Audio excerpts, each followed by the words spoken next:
Let me tell you a secret most men will never understand. The difference between a woman who sleeps with you and a woman who becomes obsessed with you isn't in your looks, your money, or even your skills in bed. It's in the way you touch her, when sex isn't even on the table. That's right. The most powerful seduction happens long before the clothes come off. In moments so subtle, most men miss them entirely. But not you. Not after today. Because what I'm about to reveal will change how women respond to you on a primal level. Imagine knowing exactly where to kiss her, how to touch her, when to pull back so that her body craves yours like an addiction. This isn't pickup artist tricks or cheap manipulation. This is the art of awakening a woman's deepest desire. The kind that lingers in her mind for days, that makes her chase you without you ever having to beg for attention. Stick with me, because in the next few minutes I'm going to show you the 5 hidden places most men ignore.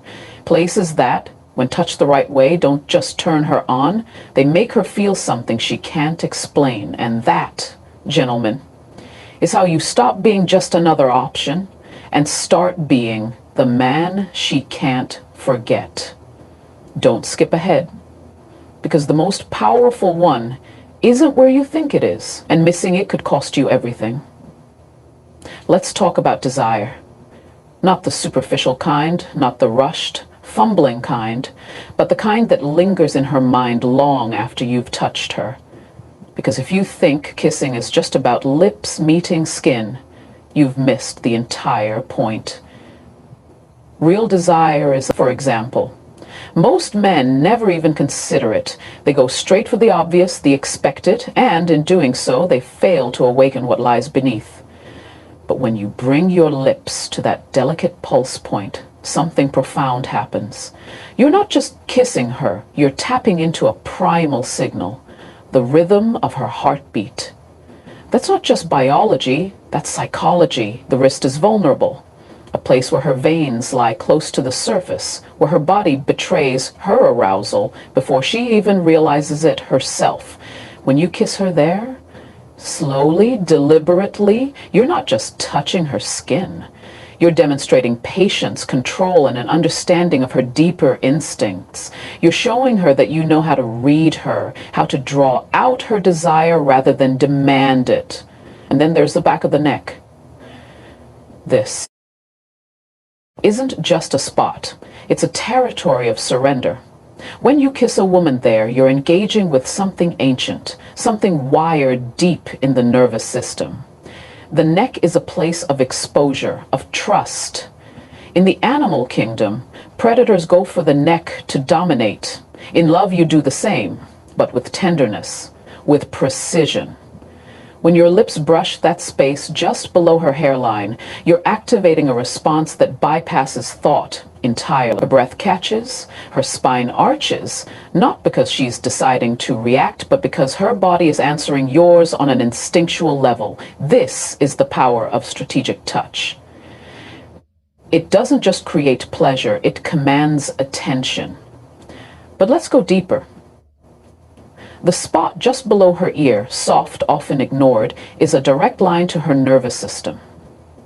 When you exhale, letting your lips graze the skin, you're engaging with something far more potent than simple physical contact. You're playing with anticipation, with the space between stimulus and response, that moment of hesitation, that split second where she wonders if you'll linger or pull away. That's where real tension is built. And tension is the foundation of desire. Too many men rush. Too many men assume that passion is about speed. It's not. It's about restraint. It's about knowing exactly when to press in and when to hold back. Because what you withhold is just as important as what you give. And this brings us to the most dangerous territory of all, the inside of her thigh. Here's where most men fail. They either ignore it completely, treating it as nothing more than a stepping stone to something else, or they rush. Else is what separates the amateur from the master. So here's the truth. Desire isn't just about what you do, it's about what you understand. The body is a map, and every kiss is a choice. Do you follow the well-worn paths, or do you chart your own course?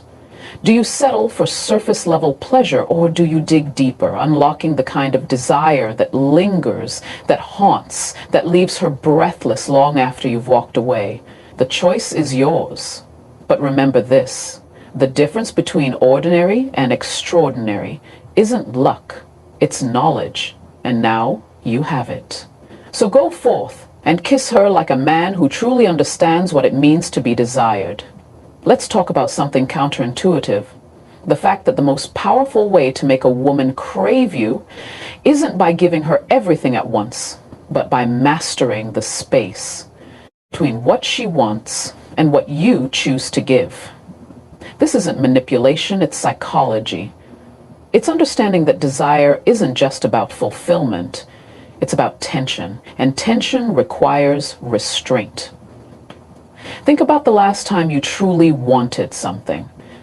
Not just liked it, not just thought it would be nice to have, but ached for it. What made that desire so intense?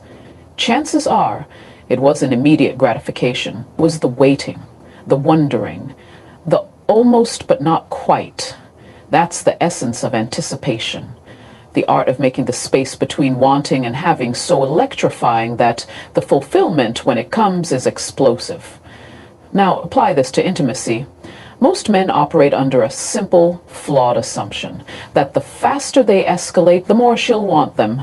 But that's like, it's the complexity, the nuance, the slow build that makes the experience unforgettable.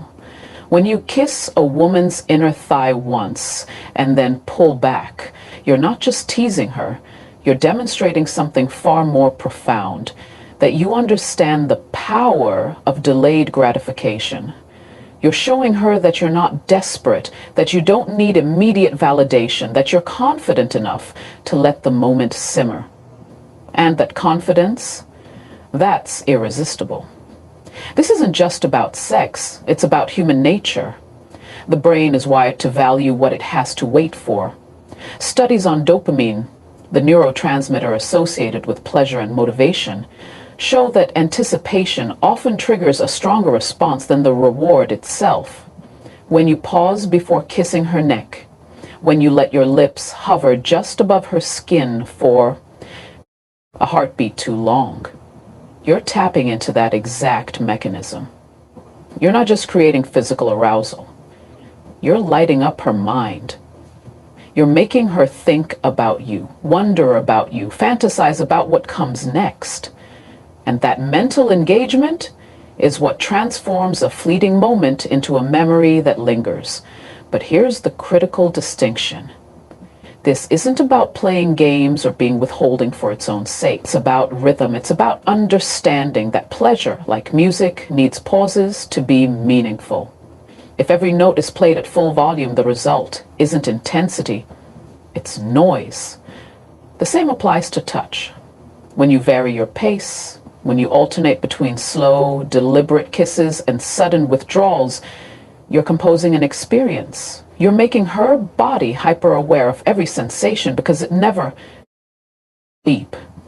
In a culture that glorifies instant gratification, choosing the slow path is an act of rebellion.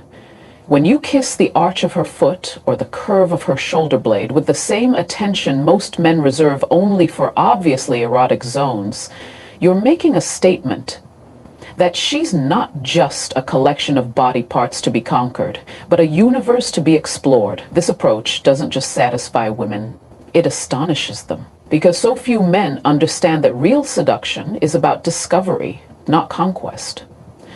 There's an important distinction to make here between tenderness and timidity. This isn't about being hesitant or unsure, it's about being deliberately attentive.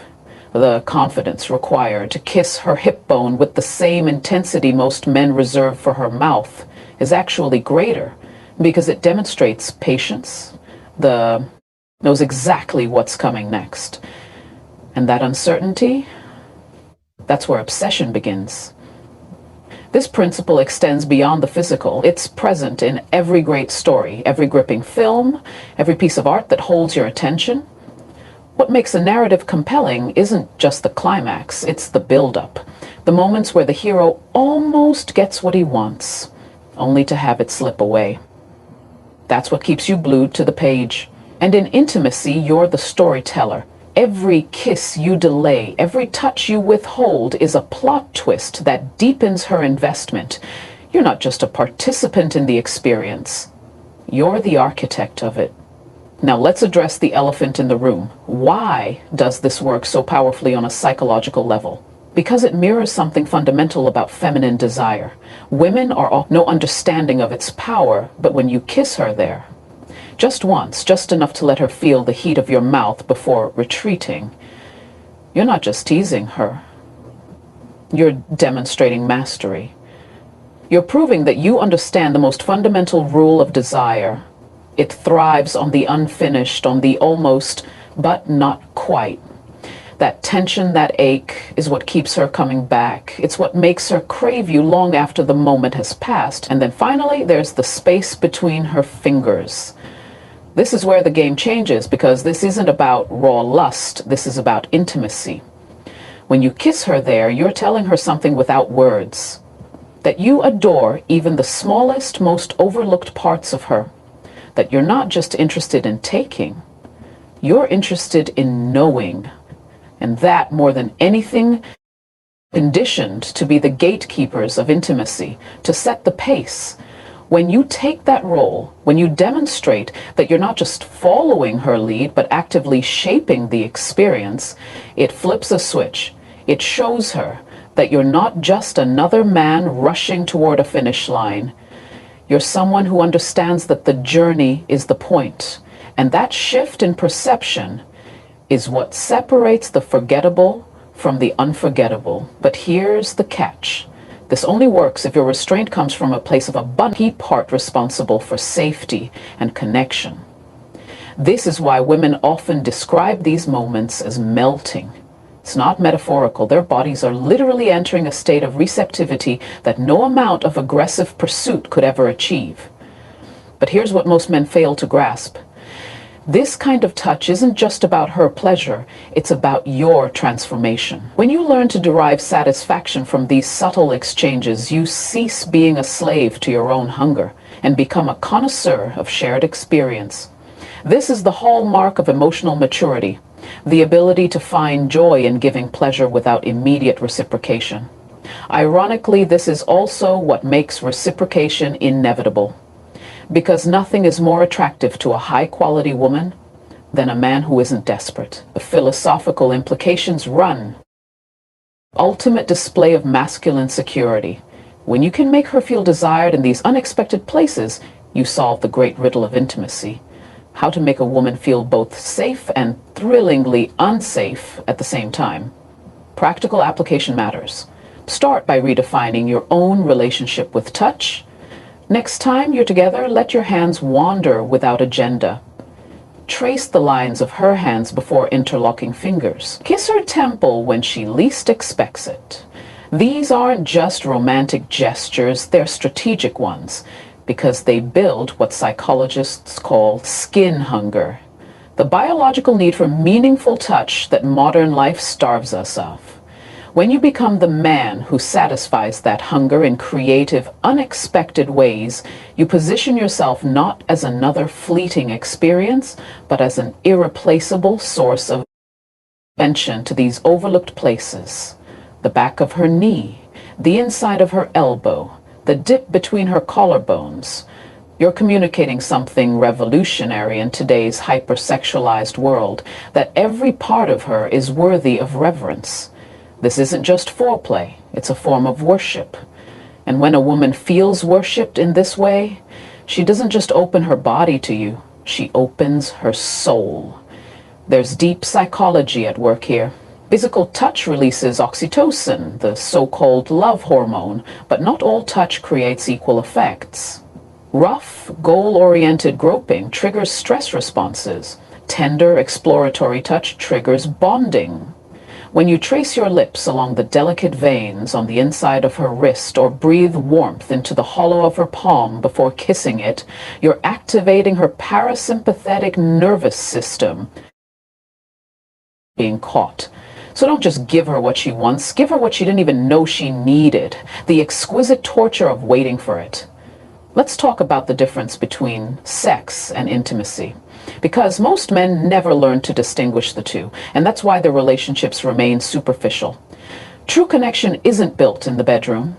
It's built in those quiet, unexpected moments when you touch her, not because you want something, but because you genuinely see her. That's the paradox most men miss. The path to deepest desire runs through tenderness, not just passion. Consider the simple act of kissing the space between her fingers. On the surface, it seems almost innocent. Too innocent, perhaps, for men obsessed with chasing more overtly sexual experiences. But that's precisely why it's so powerful. When you pay, have the whole meal, but choosing to savor each bite. So what's the practical takeaway? Start small. Next time you're with her, pay attention to the spaces between your touches. Let your hand linger on her waist a second longer than necessary before moving away. Trace your finger along her collarbone, and then, just as she leans into it, stop. Watch how her breath catches. Notice how her eyes search yours. That moment, that tiny suspended moment, is where real desire lives. And when you learn to cultivate that space, something remarkable happens. You stop being just another man in her life. You become the man who understands something fundamental about her, something she might not even fully understand herself. That the body's deepest cravings aren't just for pleasure, but for the thrill of the chase, even if she's the one. Nourishment. The cultural lie we've been sold is that passion and tenderness exist on opposite ends of the spectrum. The truth is that they're the same current running through different wires. The man who kisses her between the fingers today will be the one she begs to touch her everywhere tomorrow. Not because he's playing some calculated game, but because he's shown her that intimacy isn't just a means to an end. It's the end itself. So here's your challenge. Stop trying to take her to bed and start taking her by surprise. The fastest way to a woman's desire isn't through the front door. It's through all the secret passages most men never think to knock on.